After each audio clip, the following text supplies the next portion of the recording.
Bien le bonjour tout le monde, comment vas-tu François aujourd'hui? Ça va bien. Alors comme tu le sais, il y a quelques jours, la Switch 2 est sortie chez nous, mais il faut pas oublier qu'il n'y a pas que cette console portable disponible pour les joueurs. Non, il n'y a pas de PS Vita 2. Il y a pas de PS Vita 2. T'as la PS Portal, mais c'est que pour du streaming. Ouais, bah, franchement, pour l'avoir testé, le temps de latence effroyable. Ouais. Et la seule concurrente valable contre la Switch 2, c'est le Steam Deck. Steam Deck. Et justement, aujourd'hui, on va faire une comparaison Steam Deck et Switch 2 afin de vous conseiller au mieux sur quelle console portable choisir. Voilà, oui, à chaque fois je dis console portable, oui je sais, c'est une console hybride, mais vous m'avez compris. Ce sera pour déterminer en fait quelle console vous conviendrait le mieux en fonction de ce que les deux peuvent faire. Parce que ce sont faits par deux fabricants différents, ce sont deux écosystèmes différents, donc il y aura des biens et des moins biens pour chacune. Et surtout, par rapport au Steam Deck, on va comparer la Switch 2 avec le Steam Deck LCD. Oui,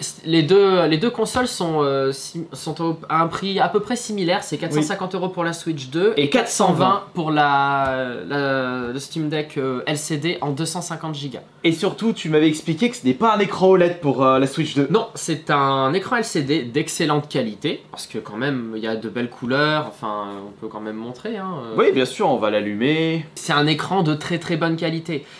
C'est pas un OLED certes, mais alors en toute honnêteté, moi j'aime pas trop le OLED dans le sens où c'est moins durable qu'un LCD traditionnel. Enfin, vous pouvez avoir du burn-in et tout, vous pouvez faire les recherches, hein, vous verrez ce que ça donne. Mais voilà, si on compare déjà l'écran, ne serait-ce que l'écran. Alors attends, je vais monter la luminosité. Ouais, monte la luminosité, en attendant, je vais chercher la boîte du jeu, moi. Parce que justement, il faut comparer les jeux aussi. Hein. Ça y est, elle est en train de foutre tout le bordel. Ah. Non, je fous pas le François bordel. découvre la Switch 2. Non mais c'est bon, c'est les mêmes menus que la Switch, c'est juste que... Ah, et ça, c'est pas un bon point. Alors, ça dépend à qui tu le demandes. C'est dommage qu'ils aient pas fait une nouvelle interface pour une nouvelle console, mais ils ont voulu la jouer safe comme Microsoft avec la Xbox. Ils ont fait un truc un petit peu différent. Les bruitages sont seulement différents et c'est tout quoi. Bon après voilà, on peut déjà, pas dire quelque chose par rapport au Steam Deck, c'est leur première console portable. Voilà, déjà ne serait-ce que pour les écrans, déjà les angles de vue sur Steam Deck LCD sont beaucoup moins bien que la Switch 2. Les angles de vue sont beaucoup plus visibles, enfin c'est beaucoup plus visible sur la Switch 2. C'est un très bon écran qu'il y a dessus. Donc, ça pour le coup, ils n'ont pas lésiné sur la qualité. Donc déjà, en ce qui concerne les écrans, c'est la Switch 2 qui est meilleure qualité par rapport au Steam Deck LCD. Après, en fonction de à qui tu le demandes, oui, c'est dommage que ça soit pas un écran OLED, parce que voilà, il y a eu la Switch OLED. Je considère aussi que c'est dommage. Mais s'il y avait eu un écran OLED, je pense que la console ne serait pas sortie à 450 €. Ce serait plus dans les 500, 550. Et là, c'est certain que personne ne l'aurait acheté, hein, faut pas se mentir. Voilà, on aura une version OLED, je pense, dans un an. Mais attention, parce que si on compare l'écran de la Switch 2 avec le Steam Deck OLED, là, cette fois-ci, c'est le Steam Deck OLED qui est mieux, mais c'est pas le même prix. Et on peut pas comparer un écran OLED et un écran LCD. C'est ça. Après, bon, si tu compares par rapport à l'écran de la Switch d'origine, parce que nous avons une Switch V1 là. La différence, elle est énorme. La différence est énorme. Alors en caméra, vous verrez pas grand chose, mais la différence c'est vraiment là. Les couleurs sont beaucoup moins vives et tout, donc par rapport à une Switch 1, la Switch 2 est une énorme amélioration. En même temps, ils avaient intérêt en 8 ans. Oh bah oui. Putain, si en 8 ans ils font pas mieux, je suis désolé, mais là c'est grave. Hein. Et surtout, tu m'as expliqué que la Switch 1 déjà, elle était un petit peu en retard quand elle était sortie et il n'y a pas eu d'amélioration mis à part la Switch OLED. C'est ça, la Switch 1, faut garder en tête, c'était un téléphone milieu de gamme de 2015. La console est sortie en 2017. C'était pas obsolète, mais c'était déjà vieillot quand c'est sorti. Donc après, le fait qu'elle ait duré 8 ans quand même, avec tous les jeux qui sont sortis dessus et qui ont réussi à tourner dessus, Nintendo a fait un exploit. La console a quand même eu une très bonne vie et d'ailleurs elle est loin d'être terminée, hein, parce qu'il y a encore des jeux qui sortent. C'est quand même une très bonne petite console pour les jeux indés. On va parler de l'ergonomie de la prise en main de la console. Alors, niveau ergonomie, je t'avouerai que je l'aime plutôt bien. Le fait qu'elle soit un peu plus arrondie que la Switch 1. La Switch 1 c'était une catastrophe, elle était pas du tout arrondie et elle faisait mal au poignet à un moment. J'ai des mains dans la catégorie un peu grande. Et en fait, la Switch normale, moi, elle me donnait des crampes. Pareil. Parce que je sais pas, je mettais les pouces dans une position un peu, voilà, un petit peu trop serrée, on va dire. Et c'est pour ça que moi, je jouais plutôt sur la Nintendo Switch Lite, qui était, j'arriverai pas à l'expliquer, mais elle était beaucoup plus ergonomique. Et que elle la était Switch plus normale. légère aussi, et je te rejoins entièrement sur ce que tu dis, moi, en mode console portable, c'est pour ça que j'avais acheté une Switch Lite à l'époque, parce que j'avais plus de mal à jouer en mode portable avec cette console. Après, je t'avouerai, je suis un utilisateur de One X Player, pour moi ça pèse rien. Voilà, c'est tout léger. Mais disons que voilà, l'ergonomie, ça me plaisait moins. Sur Switch 2, le fait qu'ils aient beaucoup plus arrondi les bords, et ben, c'est beaucoup plus confortable à tenir dans les mains. Moi, je suis du genre à avoir la console qui se repose en fait dans le creux de ma main.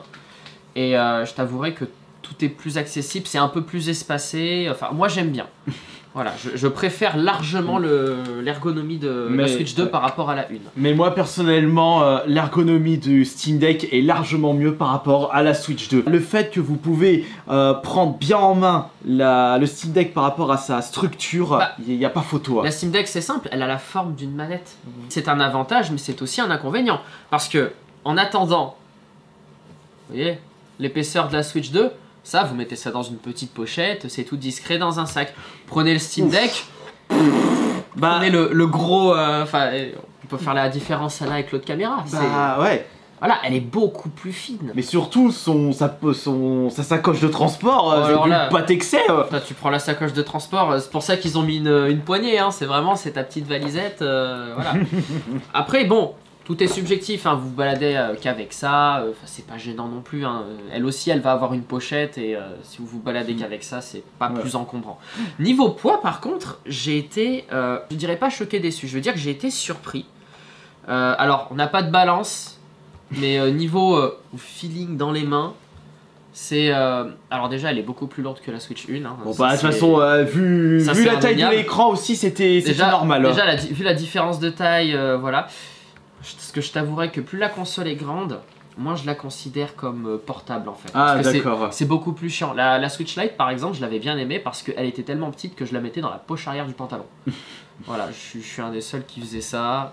Mais t'avais pas peur d'abîmer l'écran en faisant ça? C'était déjà une Switch que j'avais achetée sur eBay HS et que j'avais réparée. Au prix où je l'ai eu, réparation comprise, rien à foutre. Ouais, c'était que pour Zelda, donc voilà. Mais d'ailleurs, on est en train de parler de l'ergonomie. Là, j'aimerais que l'on parle des manettes. Alors, des joysticks. Alors, moi, c'est bien simple, mon avis. Les joysticks, il y a une amélioration par rapport à la Switch 1, mais on est loin de la qualité des joysticks du Steam Deck. Les Joy-Con sont beaucoup mieux que la Switch 1. Les boutons, ils cliquent bien, ils sont assez satisfaisants.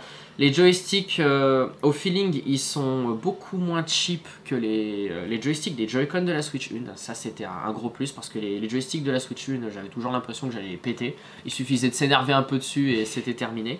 Après, pour le mécanisme pour enlever les Joy-Con, là, le petit loquet avec un aimant, en soi, c'est bien. Moi, j'aime bien ce système. Il y a moins de points d'usure. Voilà, c'est plus un rail qui va se défaire un peu au fil du temps et tout. C'est un aimant.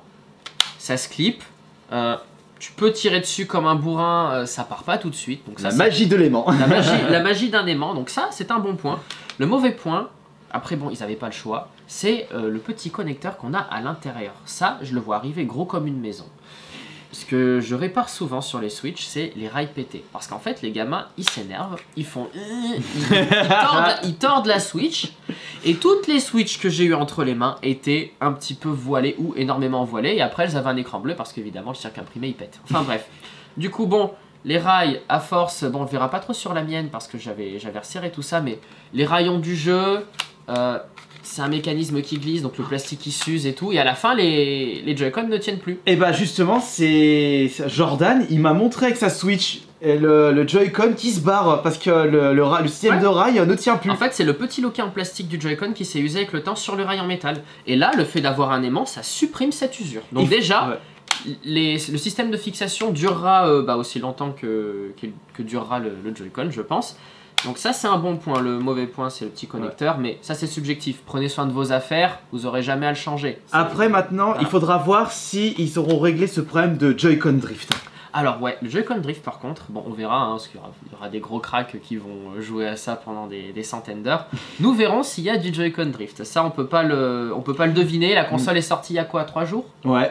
Voilà, en 3 jours, s'il y a du Joy-Con Drift, c'est vraiment grave. Et de toute façon, à voir par la suite. Après, on a eu du joystick drift sur les manettes PS5. Ouais. Je pense que ça viendra. Peut-être moins, ce sera moins présent par rapport à la Switch 1. Bah, Nintendo a réussi à quand même régler le problème sur leur dernier Joy-Con. Sur la Switch 1, ils avaient mis en fait un espèce de petit renfort, bon c'était un petit bout de mousse, hein, voilà. Mais ça a évité d'avoir du drift justement. Donc je pense qu'ils ont fait... Ils ont fait une grosse amélioration du Joy-Con. Ça pourrait être intéressant de la démonter. 10 000 likes sur cette vidéo et je démonte sa Switch en vidéo. Quoi? Allez. Si, allez-y, mettez un like. Ah non, fais chier. Bon bah tant pis, allez, vas-y. Au niveau du prix, le prix, la Switch 2 et le Steam Deck LCD, donc un chouïa moins cher pour le Steam Deck LCD. Après, il faut garder en tête, alors la Switch est sortie il y a 3 jours, le Steam Deck est sorti il y a 2 ans. Alors qu'elle coûtait 500 ou 550 euros, je crois. Non, pas ce prix-là, ça coûtait dans les 400 et quelques, ça valait à peu près le même prix, si je me souviens bien. Niveau prix, je t'avouerai que c'est le prix moyen d'une console, et ça reste moins cher qu'une PS5 ou une Xbox Series X, là, où ils ont encore rajouté 50 balles.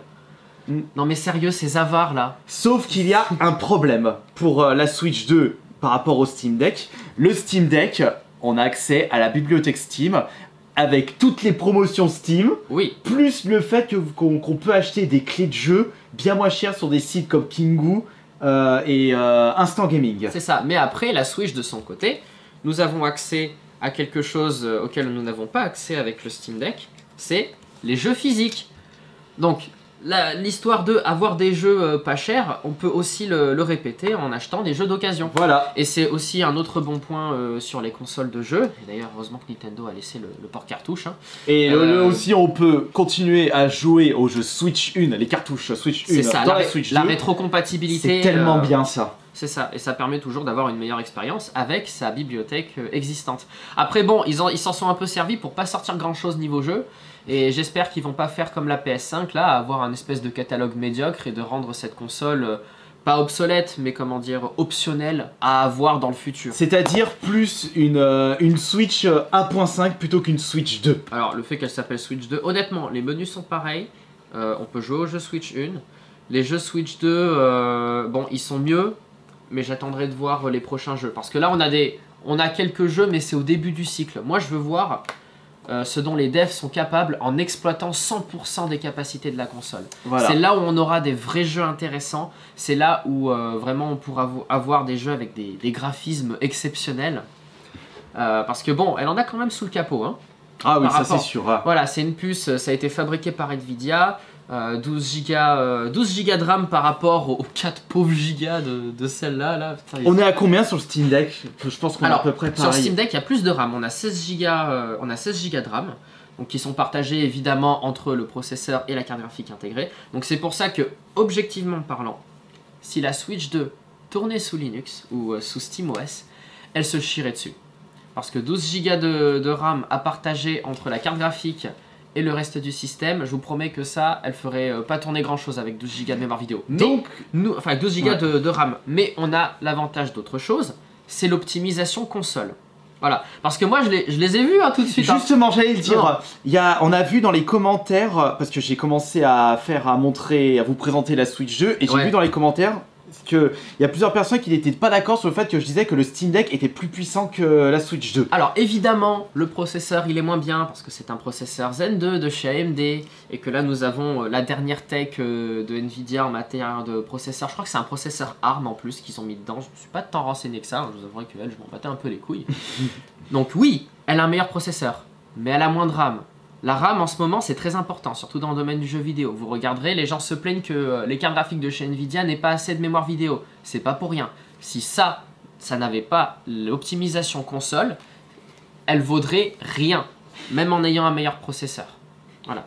Donc elle a un avantage quand même, c'est l'optimisation console. L'optimisation console, c'est la raison pour laquelle on a pu avoir Hogwarts Legacy, Doom Eternal... tous ces portages là de jeux où on s'est dit ça marchera jamais et au final ça marche quand même, aussi moche soit les jeux, ça tourne quand même. On peut quand même jouer à Hogwarts Legacy sur un téléphone qui a 10 ans. Voilà, parce que c'est un téléphone portable, hein. Je vais jamais le répéter assez. Il y aura l'avantage de l'optimisation console, elle va durer longtemps. Les jeux vont être magnifiques et ils vont bien tourner, ça ne fait aucun doute. Et surtout, sur la Switch 2 par rapport au Steam Deck, on a évidemment les exclusivités Nintendo. C'est ça, parce que et ça c'est un réel avantage pour la Switch 2. C'est un autre avantage, c'est que la Steam Deck, c'est un PC portable.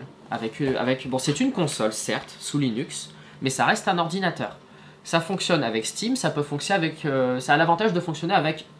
entre guillemets tous les launchers possibles, hein. Vous pouvez installer l'Epic Game Store, vous avez Steam, vous pouvez installer, je sais pas si ça existe encore, dans Ubisoft Play ça existe plus. Je sais plus, Uplay, je sais pas. Uplay je crois que c'est mort. On peut utiliser le launcher de Riot, voilà, vous pouvez installer Windows aussi si vous avez envie de perdre des performances, hein, parce que Windows 11 pue, mais vous pouvez. Donc ici nous avons l'avantage de pouvoir toucher à tout le catalogue de jeux PC, y compris les abandonware, hein, vous pouvez, rien ne vous empêche d'installer Windows et de jouer aux jeux abandonware.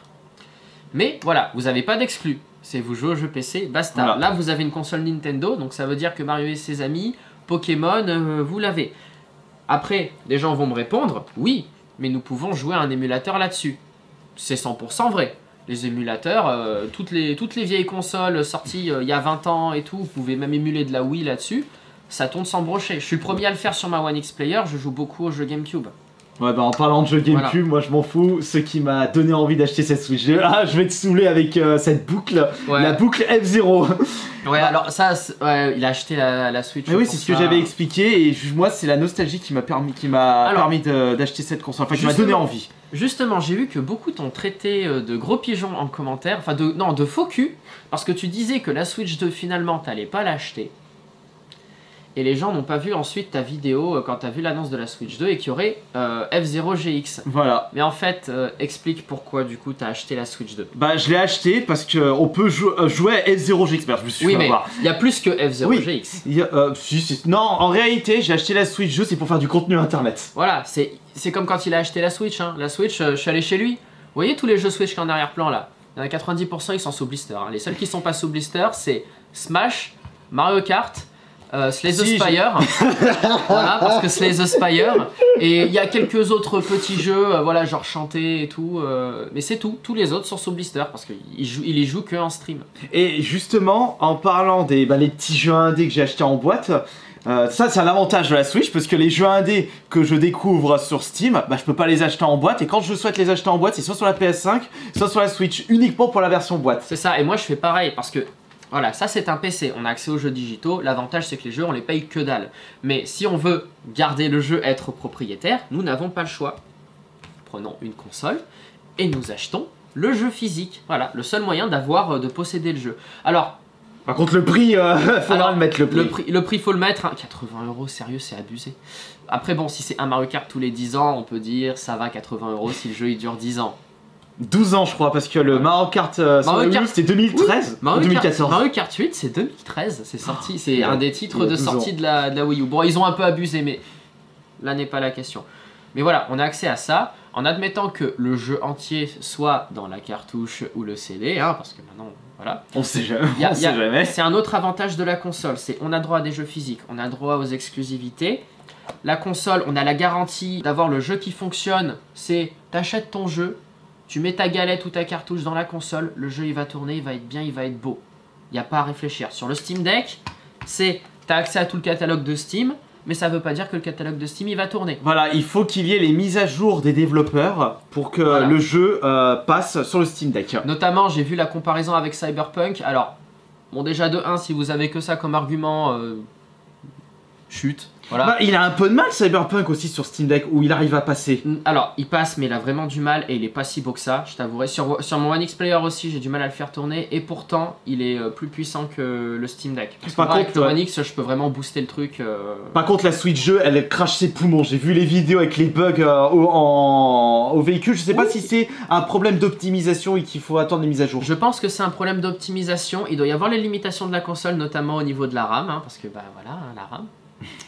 Vous verrez plus tard, mais là pour l'instant c'est un souci d'optimisation, mais tel quel, Day One, Cyberpunk tourne très bien sur la Switch. Il faut garder quand même en tête que c'est un processeur, c'est une console portable, et on fait tourner un AAA qui faisait cracher les poumons à la PS4, et qui fait quand même un peu cracher les poumons à la PS5, et qui fait aussi cracher les poumons au PC, hein, un vrai PC gamer. Donc oui, c'est un bon exploit, mais il faut pas garder que Cyberpunk en exemple, c'est un cas particulier. Il faut regarder aussi les autres jeux, comment ils tournent, et puis surtout, bon... les graphismes, c'est subjectif. J'ai commencé, moi, avec des PC, je faisais tourner Skyrim en 720p tout au minimum. Et tu jouais à Oblivion, mais l'ancienne version. Avec à peine 30 FPS, et j'étais content. L'essentiel, c'est... Enfin, le plus important, c'est l'expérience. Après, c'est sûr que quand tu branches ça sur la télé, sur un grand écran, c'est bien quand le jeu n'est pas une mosaïque. Voilà. Mais en bref, si on devait vous conseiller une console parmi les deux, moi je conseillerais les deux déjà, pour commencer, parce que les deux ont leurs avantages. En fait, il n'y a pas une histoire de qui est la meilleure. Les deux sont faits pour des publics différents. Voilà. Si vous êtes de base un joueur PC, que vous n'avez pas de console, et que vous avez une bibliothèque Steam énorme, voilà, un truc voilà, comme moi j'ai à peu près 350 jeux dans ma bibliothèque Steam. Je suis un gros joueur PC de base et les consoles auxquelles je joue, c'est des vieilles consoles de salon, PS5 et tout. Donc moi, un Steam Deck ça a plus de sens, voilà, puisque je suis un joueur PC de base.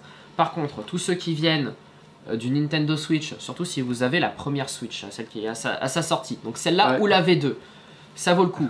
La console est beaucoup plus puissante, donc ça veut dire que tous vos anciens jeux tourneront beaucoup mieux. Oui, ils seront même plus rapides. Il y a eu des vidéos de comparaison où les temps de chargement étaient plus rapides sur la Switch 2 par rapport à la Switch 1. C'est ça, donc si vous êtes un joueur console exclusif, sur PC vous vous en foutez un peu et que vous venez d'une Switch, oui, la Switch 2 vaut parfaitement le coup. Vous l'achetez, 450 €, certes ça pique, et vous la garderez 8 ans, 10 ans. Et vous pourrez également, en attendant que les prix des premiers jeux Switch 2 baissent, vous pouvez très bien acheter les jeux Switch 1 qui sont sortis depuis un petit mois, que vous pouvez trouver d'occasion en boîte pour pas cher. Ouais. Mais par contre, c'est ce que je vais me répéter une nouvelle fois, la scène indé, là c'est Steam Deck. Parce que les jeux seront nettement moins chers sur le marché Steam par rapport à la Switch, et surtout pour des jeux qui ne seront peut-être pas sortis en boîte. C'est ça. Après, pour la scène indé, beaucoup de jeux indés sont sortis sur Nintendo Switch. Ils sortent certes plus tard, parce que pour avoir un jeu accepté par Nintendo, c'est un peu plus de démarche et tout, mais les jeux sont quand même dispo sur Switch. Mais attends, là n'est pas l'argument. Si vous êtes joueur console, que vous venez d'une Switch 1, prenez la Switch 2, vous avez rien à faire de ça. Voilà. Vraiment, hein, vous avez vraiment rien à faire de ça. Ça, l'avantage, c'est que vous avez votre bibliothèque existante. Vous pouvez mettre vos jeux en attendant d'avoir de l'argent pour acheter des jeux Switch 2. Ça tournera très bien. Vous aurez une amélioration de l'expérience, une amélioration de la résolution, les graphismes, les temps de chargement. Tout sera amélioré, incluant les Joy-Con. Voilà. Parce qu'il faut pas se mentir, ça là, c'était vraiment de la merde. Voilà, et puis aussi pour jouer à plusieurs sur non, mais ça, tu mets ça dans des petites mains d'enfants, ça passe très bien ça. Ah oui, alors pour les gosses, c'est génial ça. Oui, alors oui, c'est vrai que pour public d'enfants, je conseille pas le Steam Deck, je leur conseille une Switch. Alors je dirais pas public d'enfants, public familial. Nintendo a toujours été orienté console familiale, et ça, ils resteront toujours les rois sur le marché. Voilà, parce que sur PlayStation et Xbox, je vois pas beaucoup de jeux entre guillemets tout public, hein, sauf si on parle de Peppa Pig et Fortnite. Mais même en termes de nouveau public, je veux dire pour des enfants de 7-10 ans, je conseille même pas la Switch 2 s'ils ont jamais joué à une console, mais la Switch Lite. Elle est moins chère et au moins s'ils font un peu n'importe quoi, ça risque de moins faire de dégâts sur le portefeuille. C'est ça, elle est moins chère et surtout elle est moins fragile, parce que le nombre de Switch pété que j'ai eu au magasin, j'en ai eu énormément. Hein. Tu vas en avoir des Switch 2. Voilà. Cette Switch-là d'ailleurs, bon, c'est ma Switch, elle est faite à partir de 3 Switch de vide-grenier qui étaient toutes HS. Massacrées par qui? Des enfants. Voilà. Et elles étaient toutes en U, voilà, c'était un balancier le machin. Donc, pour terminer cette vidéo, les deux ont leurs avantages et leurs inconvénients.